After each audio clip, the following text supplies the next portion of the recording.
Bonjour à tous et bienvenue à Catch Club 1. On se retrouve pour les news et aujourd'hui on va notamment parler de Triple H, de CM Punk, de Brock Lesnar et de Shane McMahon qui a rencontré Tony Khan, le patron de la AEW, il y a quelques jours. Donc c'est parti, on va démarrer avec une mise à jour sur le statut de 4 catcheuses de la WWE. Et on va démarrer avec la légende Meiko Satomura car la semaine dernière, Meiko Satomura a tenu une conférence de presse lors de laquelle elle a annoncé qu'elle va prendre sa retraite en avril 2025, 30 ans après avoir fait ses débuts dans le monde du catch.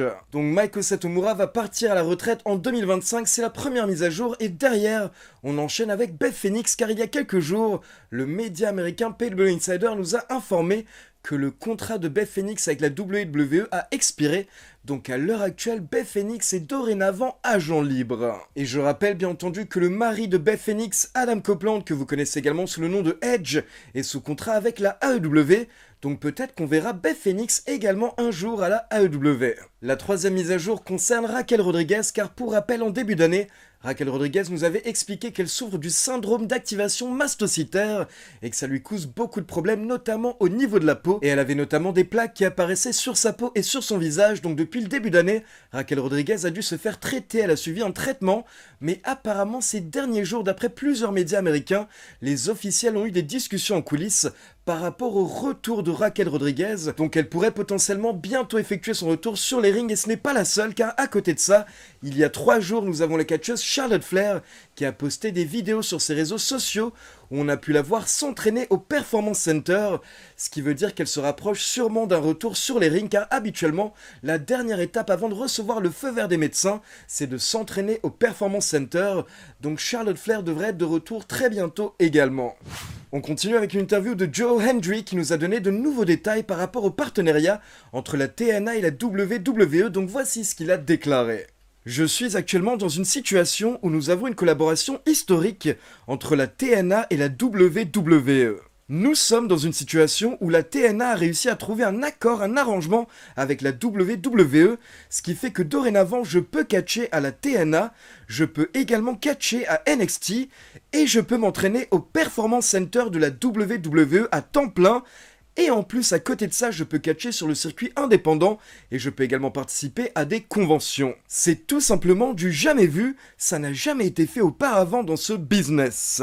Donc merci à la TNA et à la WWE pour avoir trouvé cette solution et pour avoir mis en place ce partenariat. Donc comme vous l'avez compris, en plus d'apparaître à NXT, Joe Hendry a également la chance de pouvoir s'entraîner au Performance Center directement avec les légendes de la WWE. Et il a expliqué que dans l'interview, il en profite un maximum car il essaye toujours de s'améliorer. On continue avec une interview du combattant UFC Paddy Pimblett qui s'est exprimé par rapport à une potentielle apparition à la WWE. Et voici ce qu'il a déclaré. La WWE paye de grosses sommes et tu dois avoir un personnage, tu dois avoir de la personnalité, et j'ai une personnalité, donc ça devrait marcher. Donc Triple H, si jamais tu veux me signer, tiens-moi au courant. Et pour info, j'ai considéré un passage à la WWE car j'adorais ça quand j'étais plus jeune. Shawn Michaels était mon combattant préféré et j'adorais porter un switch in music à quelqu'un dans la cage à l'UFC. Et puis la DX, quand j'étais plus jeune, X-Pac était mon préféré. Donc clairement, Paddy Pimblett est très intéressé par la WWE. Maintenant, c'est à Triple H de jouer.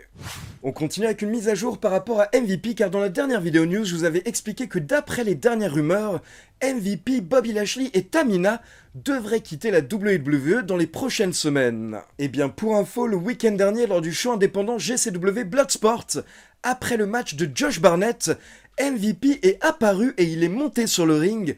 Et là, il a pris le micro afin de confirmer que son contrat avec la WWE va bientôt prendre fin et donc il va bien quitter la fédération. Mais par contre, MVP a précisé qu'il ne compte pas prendre sa retraite. Il a encore plusieurs choses à accomplir dans le monde du catch et du coup, directement, il a challengé Josh Barnett à un match lors d'un des prochains shows GCW Bloodsport et Josh Barnett a accepté. Et ce n'est pas tout car Josh Barnett a également précisé que la prochaine fois, MVP pourra venir tout seul ou alors accompagné avec des potes.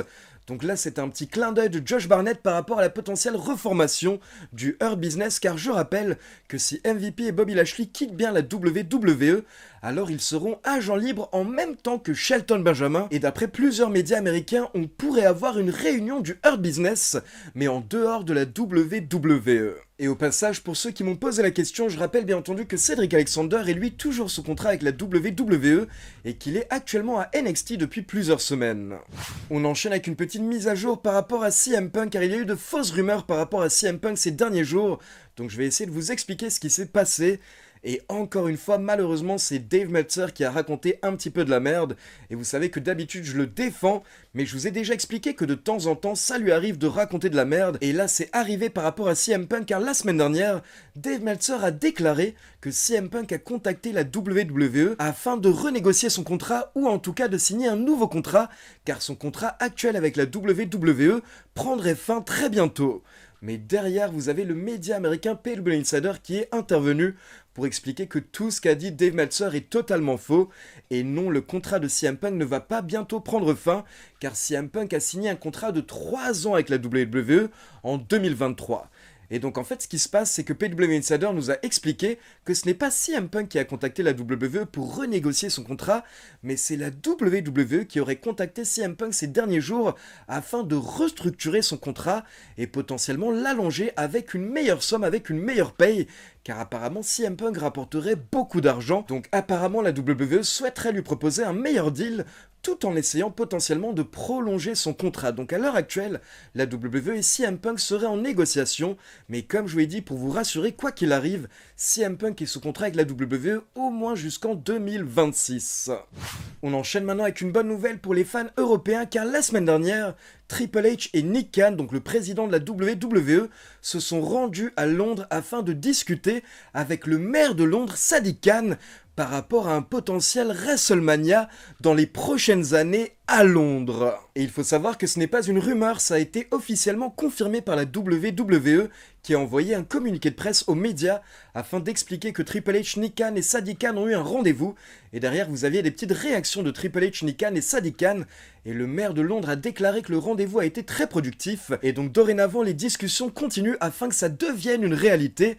Donc croisez les doigts pour qu'on ait un WrestleMania lors des prochaines années à Londres. Et bien entendu, on croise les doigts également pour qu'un jour on ait un potentiel WrestleMania en France. Pourquoi pas au Stade de France.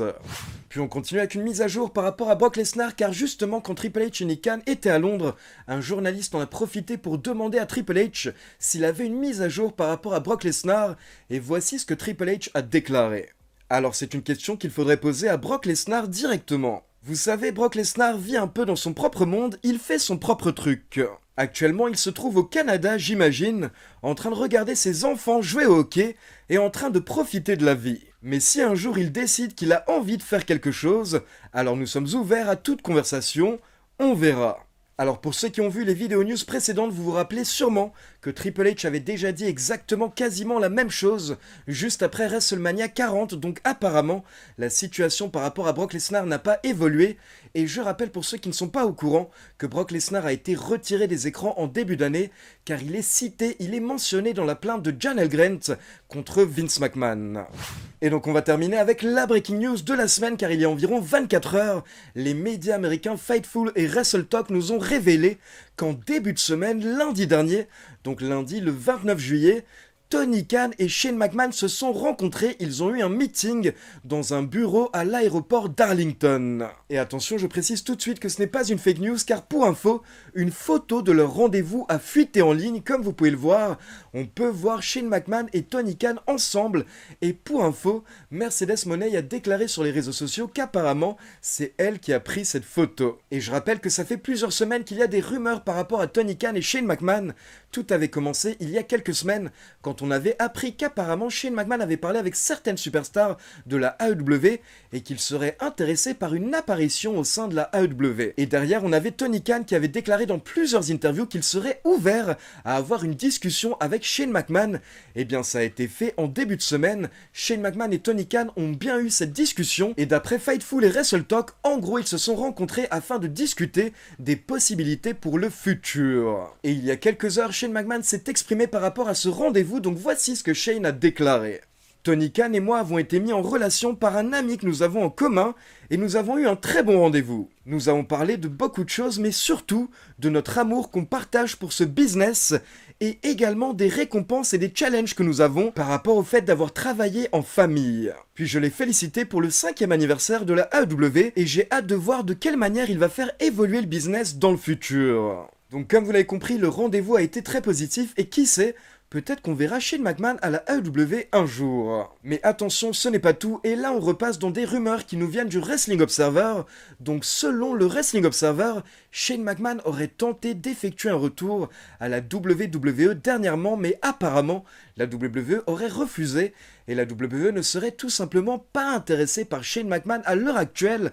Donc d'après le Wrestling Observer, peut-être que Shane McMahon a eu ce rendez-vous avec Tony Khan afin justement de faire parler et tenter de faire en sorte que la WWE soit à nouveau intéressée en lui. Et nous avons également le média WrestleVotes qui est intervenu pour dire qu'apparemment, les officiels de la WWE n'ont pas été surpris par ce rendez-vous de Shane McMahon, car tout le monde sait que Shane McMahon est quelqu'un de très intelligent, et donc ce n'est pas une surprise qu'il ait eu ce type de rendez-vous. Donc affaire à suivre par rapport à Shane McMahon, mais comme vous le savez, dans le monde du catch, tout est possible. Et dernier appel ce samedi soir, c'est SummerSlam, donc rendez-vous samedi soir sur Twitch à 20h pour le live kick-off et à 1h du matin, heure française, pour le live réaction, où comme chaque mois, je vous commenterai le PLE en direct.